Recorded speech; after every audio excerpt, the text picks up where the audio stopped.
नमस्कार मित्रांनो, तुमचं पुन्हा एकदा टर्निंग पॉईंट चॅनलवरती हार्दिक स्वागत आहे. आजचा जो आपला कोर्स आहे अधिनियम संदर्भात आणि कार्यकारी सहाय्यक संदर्भात त्यातील महानगरपालिकेचे कामकाज हा व्हिडिओ असेल किंवा हे प्रकरण आपल्याला म्हणजे त्यावर आधारित व्हिडिओ बनवायचा आहे. व्हिडिओ क्रमांक 3 आहे. यापूर्वीचे व्हिडिओ तुम्हाला डिस्क्रिप्शन बॉक्समध्ये मिळतील किंवा BMC जॉब या टेलिग्राम चॅनलवर जॉब सर्च करा, तिथं तुम्हाला व्हिडिओ अवेलेबल होतील. पुढे बघा, मेन महत्त्वाचा जो आजचा आहे टॉपिक जो आहे महानगरपालिकेची रचना, त्या संदर्भात कलम आहे 36 बरोबर. अर्थात तिथं जे मेन अधिनियम आहे त्यामध्ये उल्लेख केलेला आहे की महानगरपालिकेच्या कामकाजाचे विनियमन, रूल्स रेग्युलेशन्स करण्यासंबंधित तरतुदी. आता याच्यामध्ये जे प्रकरण आहे आपलं BMCचं जे काही दुसरं प्रकरण आहे त्यामध्ये महानगरपालिकेची सर्वसाधारण बैठक हा आता इथून पुढे टॉपिक होईल. यावर प्रश्न यायचे जास्त चान्सेस आहेत. आणि एक लक्षात घ्या, जे लिपिक फॉर्म भरलेले आहेत त्यांना असं वाटू देऊ नका ही तुमच्या कामाचं नाही, तर ऑलरेडी हे तुमच्याच कामाचं आहे. कारण तुमचा संबंध महानगरपालिकेशी येतो. त्यामुळे महानगरपालिकेची जे काही संज्ञा व व्याख्या आहे, त्यानंतर महानगरपालिकेची रचना आहे ज्यामध्ये महापौर आलं, उपमहापौर आलं, त्यांचं विविध निवड कशी, मतदान कशी, ह्या सगळ्या गोष्टी तुमच्या रिलेटेड आहे. आता सर्वसाधारण बैठक का विशेष बैठक आहे हे देखील तुम्हाला पाहायचं आहे. बघा, प्रत्येक महिन्यात महानगरपालिकेची किमान एक साधारण बैठक झाली पाहिजे. तुम्हाला प्रश्न निर्माण केला पाहिजे अभ्यास करत असताना की महानगरपालिकेची सर्वसाधारण बैठकीमध्ये किती म्हणजे केव्हा घेतले पाहिजे, तर प्रत्येक महिन्यात म्हणजे अर्थात वर्षातून 12 तरी किमान व्हायला पाहिजेत. पुढचा प्रश्न आहे, मार्च महिन्यातील साधारण बैठक ही त्या महिन्याच्या 20 तारखेपर्यंत झाली पाहिजे. हे देखील प्रश्न तुम्हाला निर्माण होईलच की कोणत्या तारखेपर्यंत मार्च महिन्याची पहिली बैठक होणे गरजेचे आहे किंवा आवश्यक आहे. त्यानंतर सार्वत्रिक निवडणूक झाली केव्हा पण ज्यावेळेस होती, दर महानगरपालिकेची मुदत तुम्हाला माहीत आहे 5 वर्ष आहे. त्यानंतर जेव्हा केव्हा इलेक्शन होईल त्यानंतरची जी निवडणुकीनंतरची पहिली बैठक असेल सर्वसाधारण बैठक, ती एप्रिल महिन्यातील असेल बरोबर. आणि ही पहिली बैठक निश्चित करण्याचा अधिकार महानगरपालिकेला आयुक्तांना असतो. कारण मतदान झालेलं असतंय बरोबर. मतदान झाल्यानंतर त्यांची इलेक्शन म्हणजे पहिली बैठक कोण घेत असतं, तर महापौर घेऊ शकत नाही कारण महापौर निश्चित केलेला नसतो. अर्थात मग तो कोण घेईल, महानगरपालिका आयुक्त. जे हुशार मुलं आहेत किंवा ज्यांनी राज्यसेवा कंबाईन केले त्यांना असं सांगायची गरज नाही, परंतु जे नवीन आहेत त्यांच्यासाठी काहीतरी वेगळ्या अंगलनं अभ्यास करावा किंवा त्यांना समजायला की प्रश्न कसा निर्माण होतो त्यासाठी आपण ही अतिरिक्त माहिती सांगतोय. पुढे मार्च महिन्यातील पहिली सभा महानगरपालिका आयुक्त बोलवत असतात. म्हणजे बघा, मार्च महिन्यात जी काही सर्वसाधारण बैठक होईल त्याचं जे आहे बोलण्याचा अधिकार आयुक्तांना आहे. त्यानंतर मात्र आता दोन महत्त्वाचे लक्षात घ्या, सार्वत्रिक निवडणुकीनंतरची पहिली बैठक आणि मार्च महिन्यातील पहिली सभा वगळता सर्व महानगरपालिका बैठका बोलवण्याचा अधिकार हा महापौरांना असतो. जर महापौर अनुपस्थित असले तर उपमहापौर ती सभा बोलवत असतात. आता जर यदाकदाचित दोघंही गैरहजर राहिले काही कारणास्तव, तर अनुपस्थित असल्यास महानगरपालिका बैठक बोलवण्याचा अधिकार हे स्थायी समितीचे सभापती यांना आहे. हे 3 लक्षात घ्या, महापौर, उपमहापौर आणि स्थायी समितीचे सभापती. आता सर्वसाधारण बैठक झाल्यानंतर विशेष बैठक किंवा विशेष सभा या संदर्भात पाहूया. विशेष बैठक बोलवण्याचा अधिकार महापौर यांना आहे. केव्हा बोलवतात, त्यांना योग्य वाटेल त्यावेळी बोलवतात. सोबत मागणी महानगरपालिकेच्या एकूण सदस्य संख्येपैकी 1/6 सदस्यांनी विशेष सभेची मागणी केल्यास महापौर महानगरपालिकेची विशेष सभा किंवा बैठक बोलावतात. 227 सदस्य संख्या असून 1/6 म्हणजे किती होतात ते बघा. 6 6 12 6 18 बरोबर. उरले किती 4 6 7 42 37 पॉईंट समथिंग येईल. 38 सदस्यांनी तशी मागणी केली तर महानगरपालिकेचे महापौर विशेष सभा किंवा बैठक बोलावतात.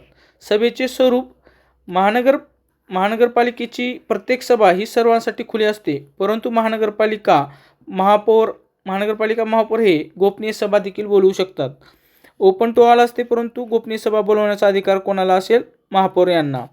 महानगरपालिकेची बैठकीसाठी गणसंख्या मिनिमम, गणसंख्याचा अर्थ काय असतो, एवढे सदस्य असल्याशिवाय तुम्हाला सभा बोलवता येत नाही. महानगरपालिकेच्या सभेत किंवा बैठकीत अध्यक्ष यांना इन्क्लूड गृहीत धरून उपस्थित महानगरपालिका सदस्यांची संख्या ही महानगरपालिका सदस्यांच्या एकूण सदस्य संख्येच्या 1/5 असली पाहिजे. मनपाची सदस्य संख्या किती आहे तुम्हाला माहिती आहे, 1/5. 5 चोक 20 उरले 2 27 5 5 25 पॉईंट समथिंग म्हणजे 45 किंवा 46 सदस्य असणं आवश्यक आहे. महानगरपालिका सदस्यांच्या एकूण पंचमांश म्हणजे 45/46 असणं गरजेचं आहे. गणपूर्ती न झाल्यास अध्यक्ष ही सभा तहकूब करतात व तहकूब सभेनंतर भरलेल्या सभेत गणपूर्तीची आवश्यकता नसते. पहिल्यांदा जे सभा बोलवतात त्यावेळी जर एवढे सदस्य नसतील तर पुढच्या वेळेस सदस्याची मर्यादा नसेल. महानगरपालिकेच्या सभेची बैठकीचे अध्यक्ष प्रत्येक सभेच्या अध्यक्षस्थानी महापौर असतात. महापौर अनुपस्थित असल्यास उपमहापौर असतील. दोघेही जर गैरहजर असतील तर सभेत असलेल्या सदस्यापैकी एकाची अध्यक्ष म्हणून निवड केली जाईल. त्यानंतरचा सभेच्या संदर्भात सभेची नोटीस. सर्वसाधारण सभेची नोटीस ही 7 दिवस अगोदर दिली जाते. विशेष सभेची नोटीस ही किमान 3 दिवस अगोदर दिली जाते आणि मागणीनुसार विशेष सभा घ्यायची असेल तर स्थायी समितीचे 4पेक्षा कमी नसतील म्हणजे मिनिमम 4 म्हणजे 4पेक्षा अधिक इतक्या सदस्यांनी सही केलेल्या लेखी मागणीनुसार विशेष सभा बोलवता येईल. त्यानंतर नोटीसमध्ये पुढील उल्लेख असावा. विशेष प्रसंगी सभा बोलवायची असेल तर नोटीसमध्ये दिनांक, वेळ, ठिकाण आणि सभेचा विषय उल्लेख असणं गरजेचं आहे आणि त्याचं प्रसिद्धी देखील करणं आवश्यक आहे. तिथल्या स्थानिक वर्तमानपत्रामध्ये हे बंधनकारक आहे. ही प्रोसिजर आहे. प्रस्ताव मांडायचा आहे. महानगरपालिकेच्या बैठकीत सभेत कोणतंही कामकाज पुढे आणायचे असल्यास सभेच्या नोटिसीत अगोदर विनिर्दिष्ट म्हणजे त्यामध्ये नमूद करण्यात आला असेल असा प्रस्ताव ज्या महानगरपालिका सदस्यांची इच्छा असेल तर त्या सभेसाठी निश्चित केलेल्या दिवसापूर्वी किमान 3 पूर्ण दिवस अगोदर, बरोबर, 3 दिवसाच्या पुढे गेलं नाही पाहिजे, त्यासंबंधी लेखी नोटीस महानगरपालिका सचिवास देणे आवश्यक आहे. त्यानंतर कोणत्याही बैठकीपुढे कोणतेही निकडीचे कामकाज आणायचे असेल तर कलम 66 खाली विचारण्यात आलेले विषय सोडून दर बैठकीला उपस्थित असलेल्या महानगरपालिका सदस्यापैकी 3/4 इतक्या सदस्यांनी तसेच महानगरपालिका सदस्याच्या एकूण संख्येच्या 1/6पेक्षा अधिक सदस्यांनी संमती देणे आवश्यक आहे.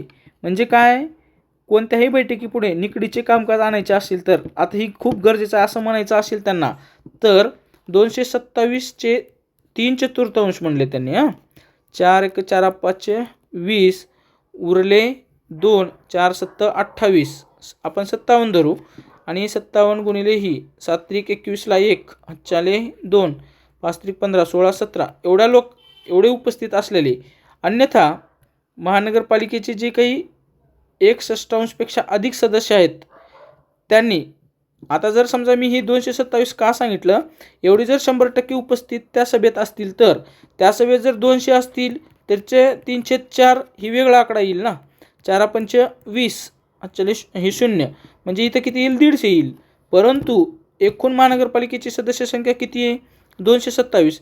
त्याच्या 1/6 लोकांनी जर मागणी केली तर विशेष निकडीचं कामकाज आणायचं असेल तर ते बैठकीमध्ये मांडू शकतात. 1/6 तुम्हाला माहीत आहे 45-46 असं काहीतरी सांगितलेलं आहे. पुढे स्थगित झालेल्या सभेच्या पुन्हा नव्याने सभा बोलवणे.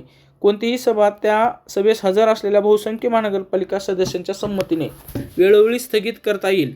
मात्र अशी स्थगित करण्यात आलेली जी कोणतीही सभा पुढे भरेल त्या सभेत ज्यामुळे स्थगित करण्यात आली होती त्या सभेत निकालात न काढलेल्या कामकाजाशिवाय किंवा प्रस्तावाशिवाय इतर कोणतेही कामकाज चालवता येणार नाही. मागची सभा जर कोणत्या कारणामुळे म्हणजे एखादी विषय चालू असताना किंवा विषय मांडायच्या अगोदरच स्थगित झाली असेल तर पुढच्या स्थगित झालेली सभा ही त्या सभेमध्ये जे विषय असतील त्याच्या संदर्भातच घेतली जाईल. कोणतेही नवीन सभा म्हणजे ते इन्क्लूड होणार नाही, विषय येणार नाहीत. बृहन्मुंबई महानगरपालिका अधिनियम आणि स्पेशल जी.के. हे सदर पुस्तक तुम्ही पहा.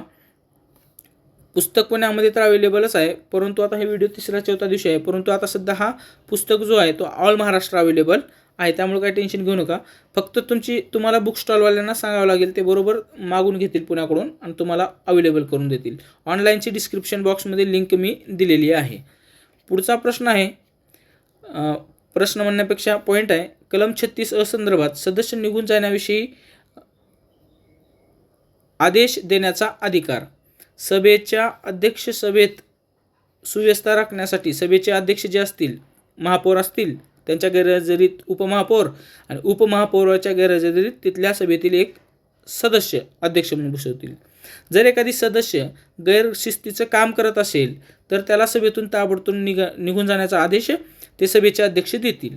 जर कोणत्याही सदस्यास 15 दिवसाच्या आत दुसऱ्यांदा निघून जाण्यासाठी आदेश दिला असेल तर 15 दिवसापेक्षा अधिक नसेल अशा कोणत्याही कालावधीकरता अशा सदस्यास महानगरपालिकेच्या सभेस राहण्यास निलंबित करू शकतात. पुढे महानगरपालिकेच्या सभेत अतिशय गैरशिस्त निर्माण झाल्यास अध्यक्षास ती सभा 3 दिवसांहून अधिक नसेल इतक्या कालावधीसाठी निलंबित करता येईल. म्हणजे ती सभा 3 दिवसापर्यंत स्थगित करता येईल. पुढे महापौर आणि उपमहापौर कलम 37 संदर्भात नमूद आहे. महानगरपालिकेच्या सार्वत्रिक निवडणुकीनंतरच्या पहिल्या बैठकीत निर्वाचित सदस्य आपल्यापैकी एकाची महापौर व दुसऱ्याची उपमहापौर म्हणून निवड करतील. आता त्यात काय झाले, 1931 पर्यंत बृहन्मुंबई महानगरपालिकेच्या जे प्रमुख होते महापौरांना अध्यक्ष म्हणत होतं, परंतु 1931 नंतर महापौर म्हणायला लागले. हे स्टार करा, हे तुमच्यासाठी महत्त्वाचा प्रश्न आहे. त्यानंतर कार्यकाळ जर विचार कराल, महापौराचा कार्यकाळ हा 2.5 वर्षाचा आहे. किती? 2.5 इयर्स. मित्रांनो, आता हा व्हिडिओ मोठा होण्यापेक्षा हा 10 मिनिटाचा व्हिडिओ करतो आणि तुम्हाला जो आहे महापौर आणि उपमहापौर या संदर्भातला व्हिडिओ ही 4थ्या व्हिडिओमध्ये मी तुम्हाला कव्हर करून देतो. व्हिडिओ आला तर नक्की शेअर करा, सबस्क्राईब करायला विसरू नका. Thanks for watching this video.